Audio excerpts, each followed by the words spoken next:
بسم الله الرحمن الرحيم. الحمد لله رب العالمين،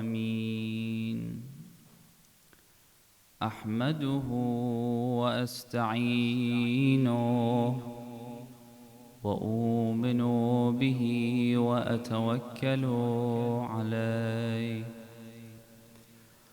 ثم أصلي على خاتم أنبيائه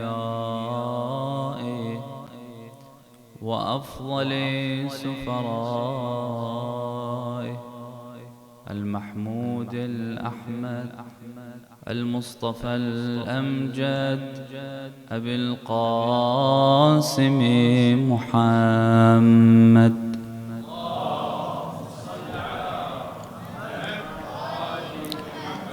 وعلى أهل بيته الطيبين الطاهرين الذين أذهب الله عنهم الرجس وطهرهم تطهيرا، سيما بقية الله في أرضه وحجته على عباده، المهدي المنتظر فداه أرواح العالمين.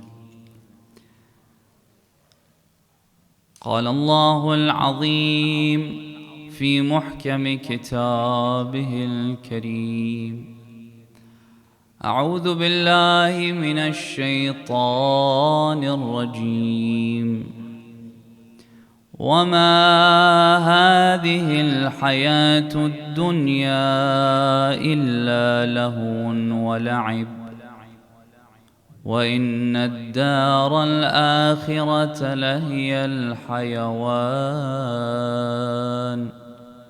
لو كانوا يعلمون.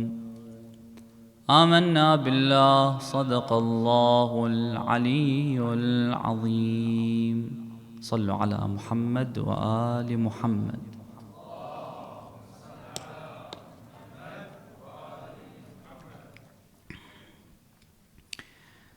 In a hadith narrated by an esteemed scholar, Ja'far ibn Muhammad ibn Masroor, aka Qulawayh al-Qummi, in one of the most important books of hadith by the name of Kamil al-Ziyarat, he narrates this hadith through an authentic chain to Imam al-Baqir alayhi salam. Traditionally, the third night of Muharram, they talk about when the Imam alayhi salam arrived into Karbala. Imam al-Baqir alayhi salam says that once the Imam came to Karbala, he sent a letter to his brother. He says in the letter, Bismillah ar-Rahman ar-Rahim, من الحسين ibn Ali إلى Muhammad ibn Ali. Muhammad ibn Ali is Muhammad ibn al-Hanafiyyah. His mother is called al-Hanafiyyah. He is attributed to his mother. He says in a very short letter, the Imam alayhi salam doesn't fill his letter with a bunch of filler words. It's very concise. The Imam alayhi salam says, Amma ba'd, furthermore. And the wording of this letter is very interesting to me. He says, furthermore, فَكَأَنَّ الدُّنْيَا لَمْ تَكُنْ وَكَأَنَّ الْآخِرَةَ لَمْ تَزَلْ وَالسَّلَامُ. The Imam says, it is as if this world never even existed, And it is as if the akhirah, the hereafter, has always been. The Imam is saying to him, and saying to all of us, that this world is a transient one. Not only is it a transient one, we are all in a simulation. We are all in a matrix. None of this is real. The real world is in the hereafter. That is when the value of things becomes clear to all of us.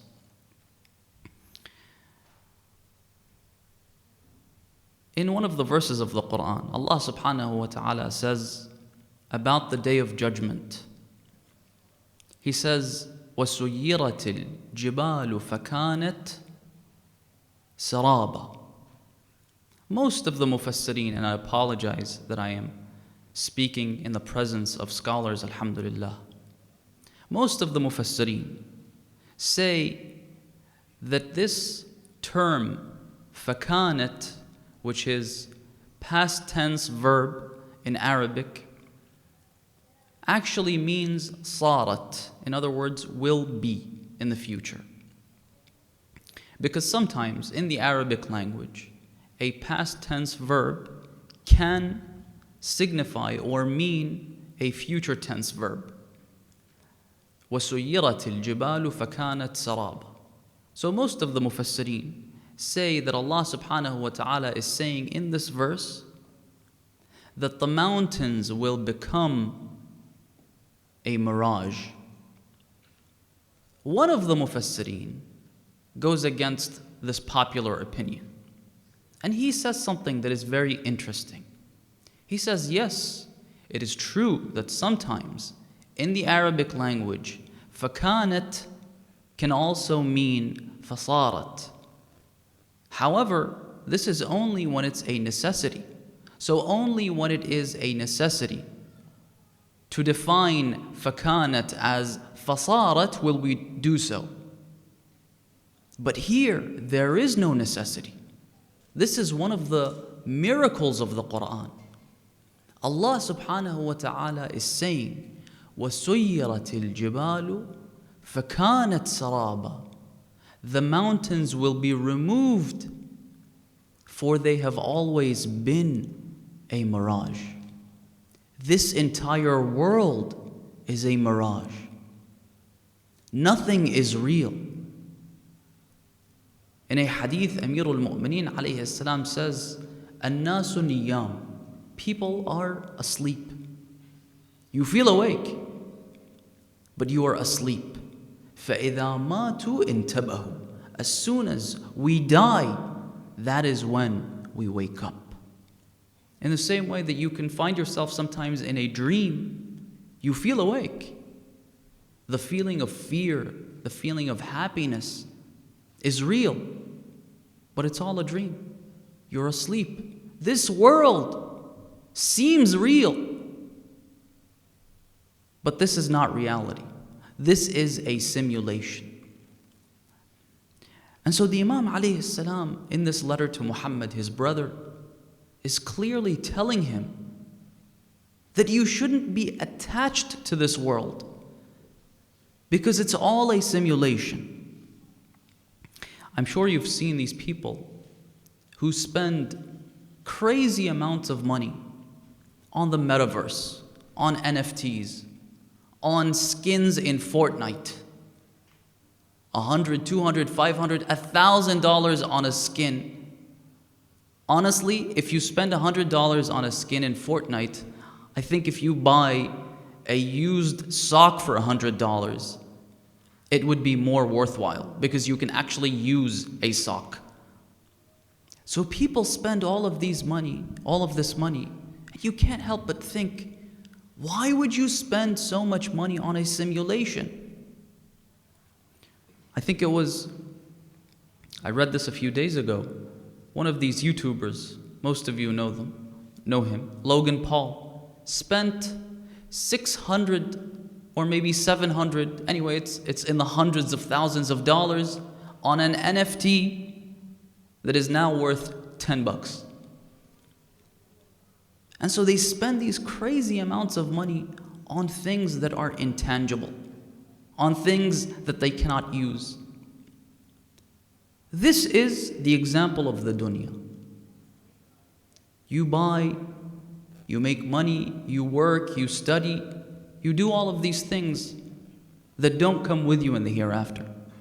They will only be for this short station. Allah subhanahu wa ta'ala talks about this in numerous verses of the Quran. He says that after death will we realize how short this life was. It was only a station. It was only a stop. Then we go to the next world. Now, what does this mean for us?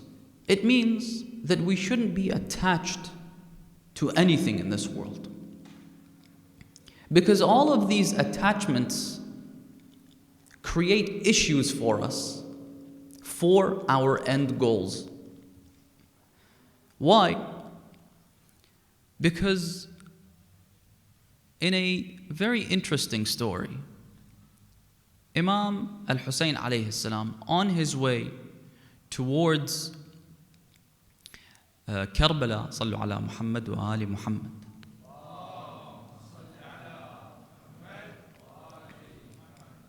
On his way to Karbala, Imam Al-Hussein alayhi salam is met by someone by the name of At-Rimmah ibn Uday. He happens to be a follower of the Imam alayhi salam.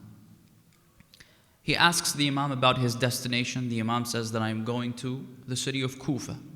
So At-Rimmah starts to give suggestions to the Imam. He says, don't go there.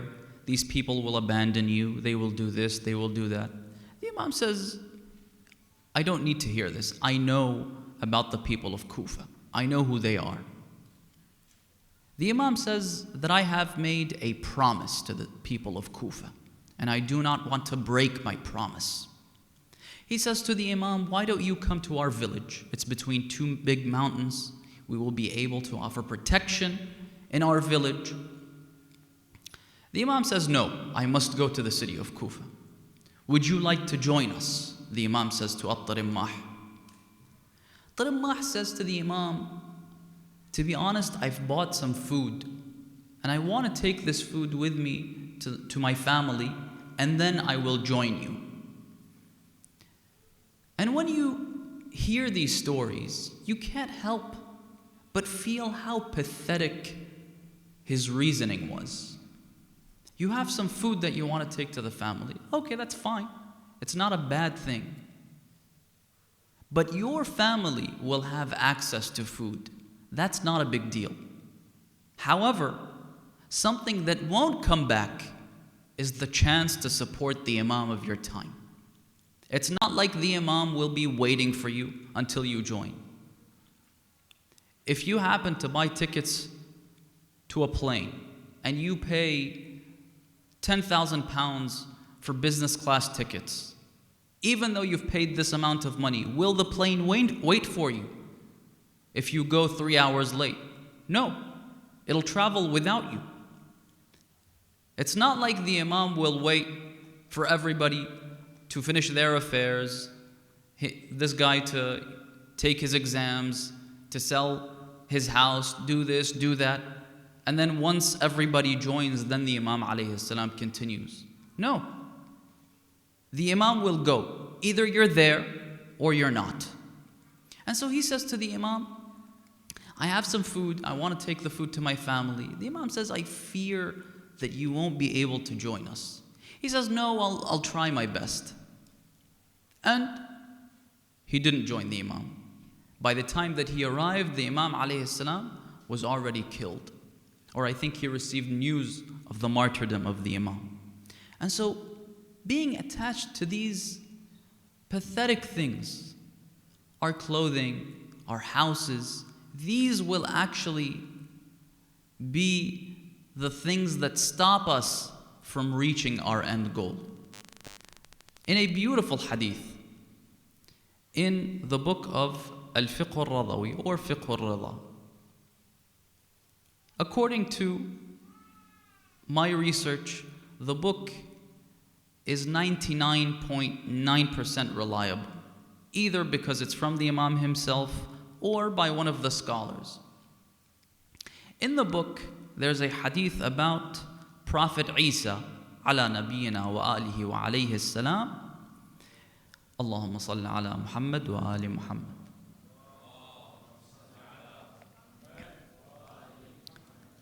Where Jesus alayhi salam says to his apostles, he says, my food is the grass that grows on the earth for the animals. This is what I eat.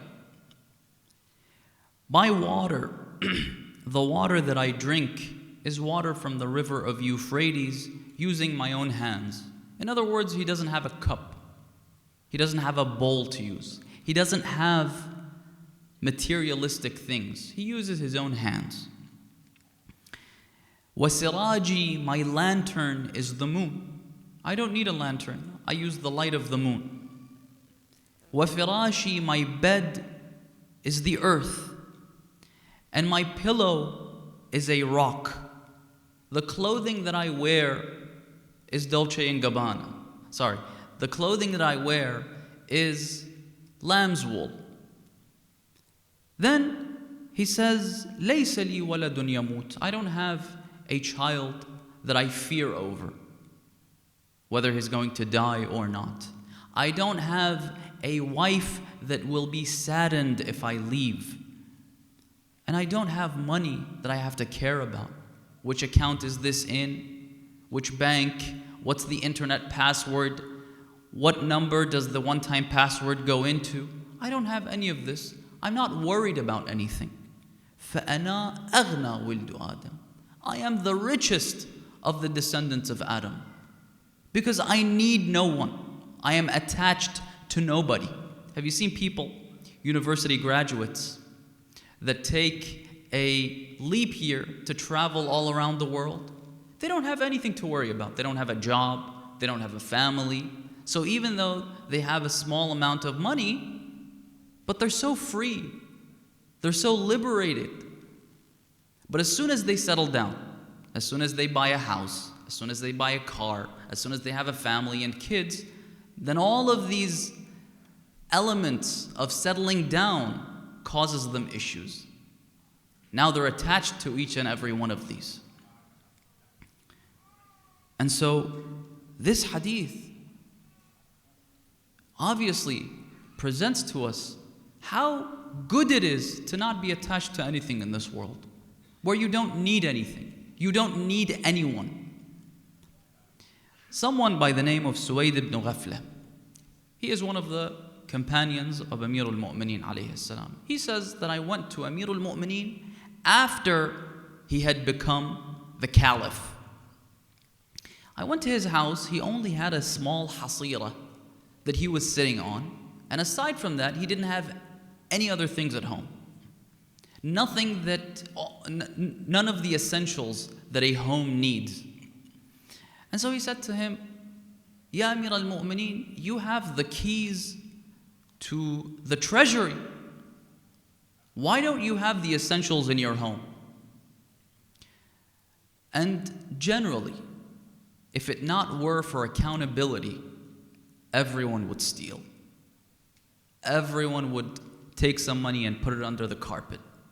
There was a movie a few years ago based on true events about a number of women who worked in the Treasury of America in the shredding system. And so they would shred old money. And so when they found out that they could steal, they started to steal money. Because if there's no accountability, everyone will steal. Unless someone is pious. Unless it was for the sake of Allah subhanahu wa ta'ala. And so he says to Amir al-Mu'mineen, you have the keys to the treasury. Why do you live like this? MashaAllah. In the Eastern countries, you notice that as soon as somebody becomes a politician, MashaAllah, the nice cars start to come in. They start to buy new houses. Alhamdulillah, khair wa barakah. And so he says to Amir al-Mu'mineen, why do you live like this? Amir al-Mu'mineen says something very beautiful. He says, Yabna ghafla. إن اللبيب لا يتأثث في دار النقلة. A smart person, an intelligent person, will never furnish a place that is transient. Have you ever seen somebody who has just started a new job and they have their own office, but as soon as they get into the elevator that takes them to the suite that then takes them to the office, they say, you know what? I want to make this elevator my own. I want to paint it in burgundy because burgundy sounds nice for some reason. I want to put a portrait of my dad on the wall of the elevator. I want to do this. No one does that. An elevator's job is to take you to the suite, and from there you can go to the office. So why would you think that you need to make an elevator your own? Or if you get on an Uber car, do you think, I need to make this Uber car my own? No. Because you're getting in at point B and getting off at point A and getting off at point B. Why would you want to make something that's so transient your own? Amir al-Mu'mineen alayhi salam says to him, I don't need to make this house my own. Then the Imam continues and he says, وَلَنَا دَارٌ آمٍ قَدْ نَقَلْنَا إِلَيْهِ خَيْرُ مَتَاعِنَا. He says, even though I don't have beautiful couches and vases and a bookcase and a table in this house, I have another house. That is my actual house. That is my end goal. And I have sent the best furniture to my actual house. وَلَنَا دَارٌ آمِنٌ قَدْ نَقَلْنَا إِلَيْهِ خَيْرُ مَتَاعِنَا وَإِنَّا عَنْ قَلِيلٍ إِلَيْهَا صَائِرُونَ. Very soon we will go towards that house. And I've said this before, I'll say it again. All of your decisions in life, make sure that you're not attached to any of them. All of these things that you own, everyone around you, yes, it doesn't mean that you shouldn't love someone. You shouldn't love your children, your parents, you should. But you shouldn't be attached to any of this. I remember we went to the house of one of the scholars in the city of Najaf. Once we went into his house, we saw a small plaque that was placed on the bookcase. By the way, the reason why I mention the stories of the ulama, or the two reasons why I mention the story of the ulama, is because A, our ulama need to be recognized. Brothers and sisters, Imam al-Hadi alayhi salam says in a beautiful hadith, he says that for each world there is a currency. الناس في الدنيا بالأموال. The currency of this world is money. If you have money, you're recognized, you're celebrated. There's not a single person here who hasn't heard of the name of Elon Musk or Jeff Bezos or this and that, because this is how this world works. You have money, then you're recognized. But what about all the other good people out there? Why aren't they recognized? And so it's absolutely important for us to recognize our own ulama. If not during their lifetime, then at least after their deaths. The other reason why I mention the stories of the ulama is because I feel like if I mention the story of Imam Ali alayhi salam, someone will think, you know what, that's Imam Ali. He's an infallible, he's an imam. I can never be like Imam Ali. But if I refer you to a alim, one of the living ulama, then that way you can relate. We can all relate to the ulama. These are normal people. Anyway, so we went into this alim's house. There was a plaque on the bookcase. On the plaque, it said, Husayniyat al-Yasin. And so my father asked him, he said, what's this? He said, it's to signify that this is Husayniyat al-Yasin. He said, no, but we're in your house, right? He said, no, I have made my own house a waqf. Now, my father's question was, why? Why would you do that? It's your own house. He said, because I believe that I shouldn't own any real estate in this world. Because with every house or apartment or flat, then you're getting attached to this dunya more. But when you have nothing to lose, then it's so easy for you to go around. Anyway, this is one of the stories. Another story I wanted to mention that was also very interesting for me is a story that is narrated by Ayatollah Sayyid Ja'far Sayyidan, one of the scholars in the city of Mashhad. He is married to the sister of Ayatollah Al-Udma, Sayyid Ali Al-Sistani, Hafidhahullah. So he is the brother-in-law of Sayyid Al-Sistani. He says that when I went for the aqd of the sister of Ayatollah Al-Udma, Sayyid Al-Sistani, we went to the house of Sayyid Mahmud Al-Mushtahidi, who's the brother of Sayyid Sistani. He was a alim in the city of Mashhad. He passed away about 20 or 30 years ago. He says, when we went to his house, he had a rug. And back then, all of these rugs were hand-woven. Obviously, they weren't mass-produced by these factories. He said this rug was so old that the backside of the rug was softer than the front side, even though the backsides of the rugs are very rough. He said it was softer than the front of the rug. He said we went inside the house. It was a very humble house. And on the wall, there was a writing that was very interesting. On the wall it said, هَذَا لِمَنْ يَمُوتُ كَثِيرٌ. This is for someone that will eventually die. It's plenty. Because this is something we can't understand. No matter how much money you make, no matter how much you work, no matter what you do, at the end of the day, the only thing that you will be taking with you to the next station is 3 pieces of white cloth. No Supreme, no Dolce, no LV, just plain white cloth. And so everything else is an extra. Either you have it or you don't. Who cares? هذا لمن يموت كثير. And so Imam Al-Hussein alayhi salam says in his letter, أما بعد فكأن الدنيا لم تكن وكأن الآخرة لم تزل. With Imam Al-Hussein, with the Imams alayhim salam, all of this has no value. Imam Al-Sadiq alayhi salam, inshallah I'll conclude with this hadith. Imam Al-Sadiq alayhi salam says to Dawood al-Riqqi, he asks for water. They bring water for him. He drinks the water. Before he drinks the water, the Imam alayhi salam cries. He says, ما أنقض العيش بعد الحسين. This world has no value and merit after Imam al-Hussein alayhi salam. None of this has any worth. Every time I ask for water, I cry over Imam al-Hussein.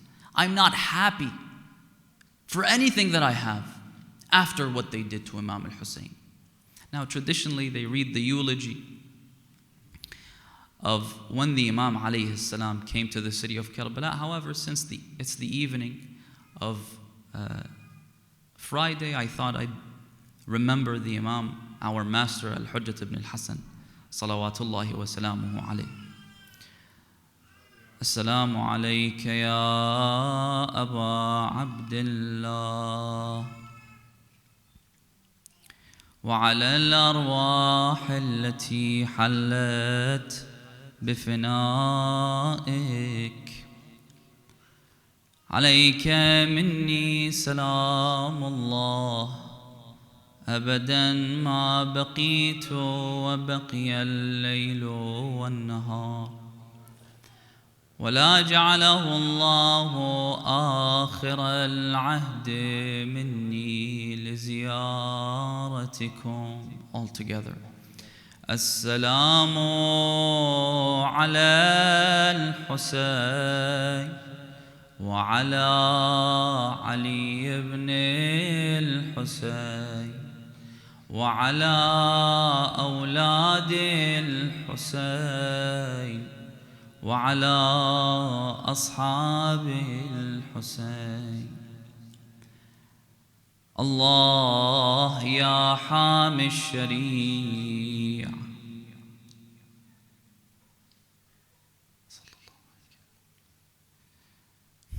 الله يا حامي الشريعة أتقر وهي كذا مروعة. Sayyidi, Ya Sahib al-Zaman, how can you sit and see what is happening to your religion? مات التصبر بانتظارك أيها المحيي الشريعة.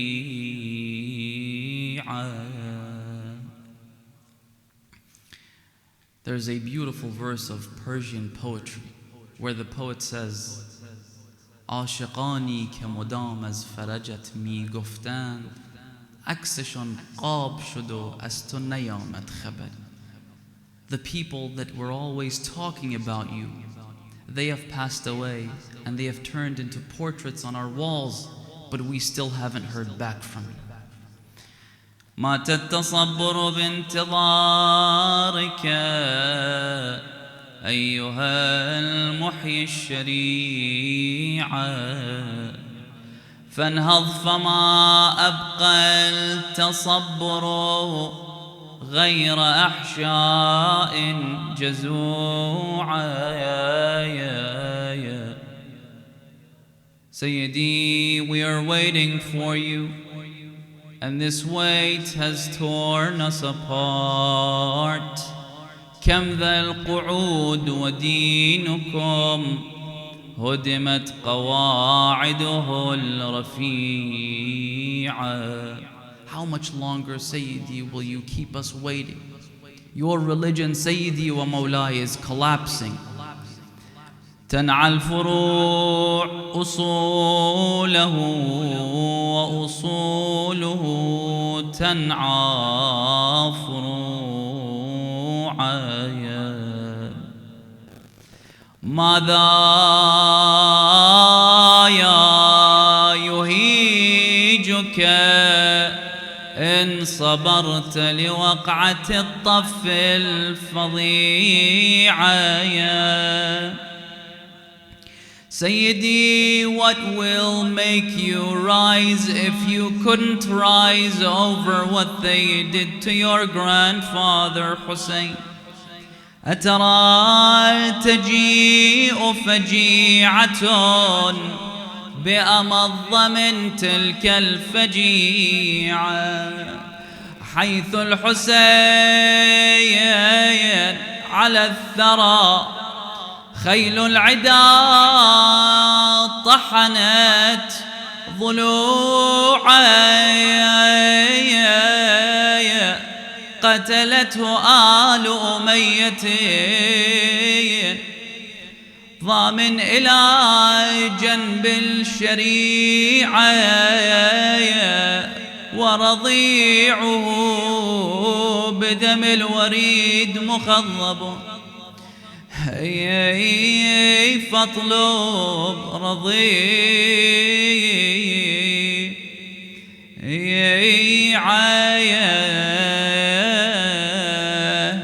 يا ابن الحسين دنهاض يا مندويوب وعاين ضلع أمك المصيوب وحيدر علي بدماه مخضوب وبسموم كبد الحسن معيوب وللطف تعالوا عاين النويب جدك ذبيح وما عليه ثوب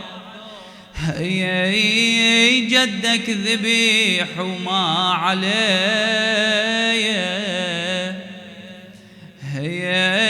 ثوب شنو الجناه وكان مطلوب، والحرم يمة نوح وتلوب، والحرام يمة نوح وتلوب.